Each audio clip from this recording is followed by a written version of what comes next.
So we are here tonight with Jeremiah, and we are here at the Magnolia Film Festival. So Jeremiah, what film do you have playing tonight? So I worked on the Wind and I, and I was also an actor in 13. Nice. Can you tell us a little bit about the process of being in front of the camera and behind the camera, I guess? Yeah. So being behind the camera, I'm a photography major, so I've spent all of my college career working with a camera, developing my skills on how to operate it, and a lot of it is just the most fun is finding how to solve problems whenever they come up and finding a fun creative solution. Being in front of the camera, I have found to be a little bit easier because someone else is telling me what to do, and I just kind of get to take a back seat and do as they tell me. Not to say that it's necessarily an easy thing, but it's easier, I have found. Right. So are you still in college? Have you graduated I have graduated. I Gotcha. graduated in December. from state? Yes. Hail State. No state. So I'm here with my other sister queens. Do you guys have anything you want to ask? Oh, sure. Okay. So my question is like, what was the process between the Wind and I? So we did the 48-hour film festival. We found out what our topics were. It was a romantic comedy, and then it had to have the last cigarette in it was our prop. And so we started out with all six of us trying to write the film, and that just was not working because six people trying to come up with an idea that we all agree on just does not work out. Eventually, four of us got bored and just went off to do other random things, while two of us were just bouncing off of each other, and they came up with the script in like an hour, while the rest of us were just running around the building being idiots. And you also said that you were an actor in the movie 13. You said that it was easier for somebody to like direct you. So did you always want to be an actor or always behind the screen? I love both, genuinely. I like the ability to do both. I take a lot of pride in what I make. So when I'm behind the camera, I feel a lot more pride in what I make because I had a lot stronger of a hand and more control in that. Whereas acting, it's just a lot more fun to act. It's a lot less stressful and less work and more play for me when I do acting. So I like to have the balance of both. Sarah, you have any questions?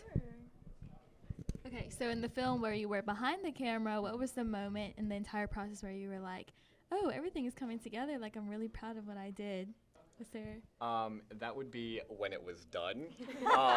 The entire process was so jerry-rigged and just, it was so ridiculous that the ending was when I was finally like, we did it. Like, we actually made this work decently for the time period that we had and all of the issues that we ran into.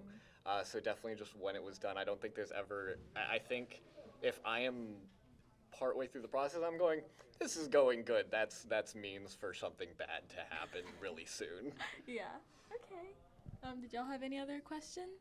I have one more if we have time for it. I think we have time for it. You said you ran into hardships. What kind of hardships did you face?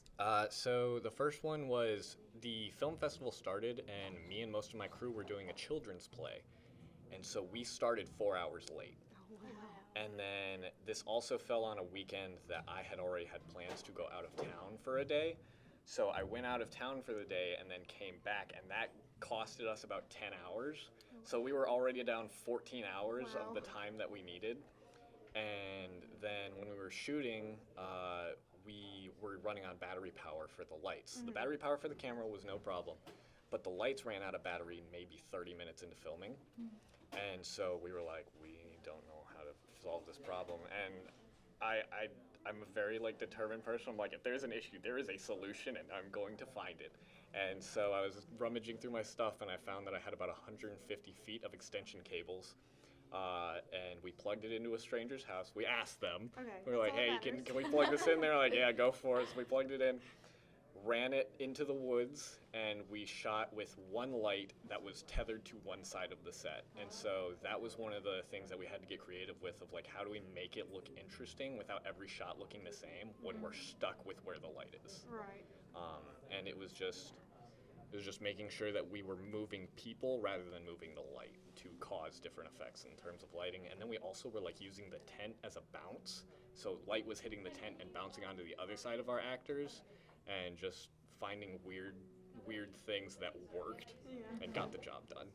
Well, hopefully you put all that in your application when you submitted the movie, because I guess they should give a film award about the quickest film made this weekend, I guess. Okay. I don't know if they do that or not, but I feel I'm like they not should, sure. because that's pretty impressive. Yeah, I was- couldn't do it. it was a lot of work, but it was a lot of fun. But I think this is all we have time for. Thank you for being here tonight, and I can't wait to pass out awards after the film plays. Hopefully you'll pass one to me. We'll see. Yeah, hopefully. Thank y'all. Thank Thank you. you.